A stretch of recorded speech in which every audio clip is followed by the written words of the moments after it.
Seven Rap Music.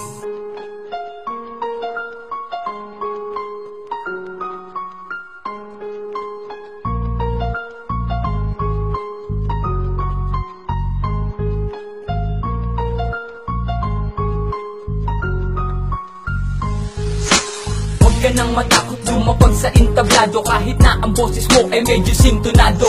Ituloy mo lang ang awit sa pagkapit sa mikropono. Makakamtan mo rin ang tunay na pangarap mo, na maging isang makata at mahusay sa pagsulat. At imulat ang mata na kailangan magkasugat sa kultura mong pinasok ng puno ng patibong. At marami pang pagsubok na sa'yo ay sasalubong, pero di yan dahilan para ikaw ay huminto. Dahil sa gusto tilig mo, kaya kailangan tumayo para makita ng lahat na kaya mo nang harapin. Na kahit anong unos ay kaya mo nang banggain, at makukuha mo na rin yung sinasabi na respeto. Ang lahat ay bipilit pagkat isa ka ng eksperto. Basta lagi lang manalig pagkat Diyos ang iyong gabay, na sa'yo'y maghahatid sa tunay mong tagumpay. Kapag sinimulang humawak ng panulat at papel, hindi mapipigilan kahit natutukan ng barel. Gaalab na layunin sa mikropono kung hawak, positibo lang men kahit saan ka pa tumahak. Sa pamamagitan ng iyong mga nilikha, matalinhagang salita na masasabi mong tula. Ang tula na nakibatay sa maayos na konsepto. Wasto ang pananaw kung gusto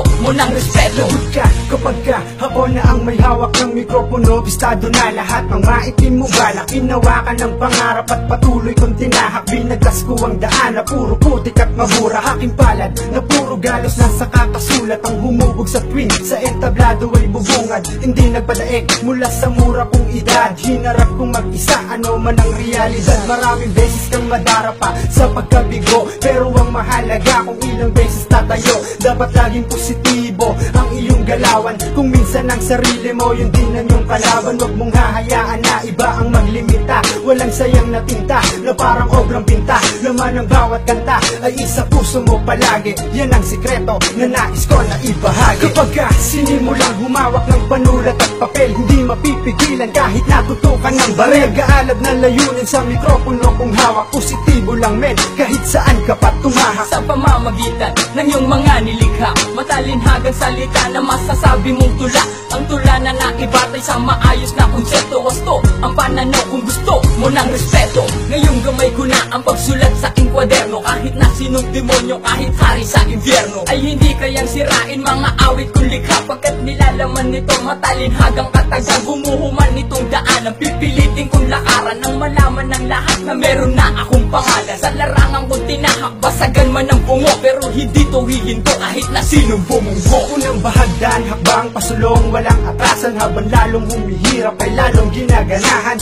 Walang naharang tabi, sa daraanan kami. Ang mga batang anak, may balagtasan na ba ang mikropono na merong titulo? Makatang alamat na may dura na parang likido. Isipin mo na kaya mo lahat ay posible. Kung kinaya ng iba, di ba wala imposible? Kapag sinimulang humawak ng panulat at papel, hindi mapipigilan kahit natutukan ng barel. Gaalab na layunin sa mikropono kung hawak, positibo lang men kahit saan ka pa tumahak. Sa pamamagitan ng iyong mga nilikha, matalinhagang salita na masasabi mong tula. Ang tula na nakibatay sa maayos na konsepto. Wasto ang pananaw kung gusto mo ng respeto. Kapag sinimulang humawak ng panulat at papel, hindi mapipigilan kahit natutukan ng barel. Gaalab na layunin sa mikropono kung hawak, positibo lang men kahit saan ka pa tumahak. Sa pamamagitan ng iyong mga nilikha, matalinhagang salita na masasabi mong tula. Ang tula na nakibatay sa maayos na konsepto. Wasto ang pananaw kung gusto mo ng respeto. Kapag sinimulang humawak ng panulat at papel, hindi mapipigilan kahit natutukan ng barel. Gaalab na layunin sa mikropono kung hawak, positibo lang men kahit saan ka pa tumahak. Sa pamamagitan ng iyong mga nilikha, matalinhagang salita na masasabi mong tula. Ang tula na nakibatay sa maayos na konsepto. Wasto ang pananaw kung gusto mo ng respeto.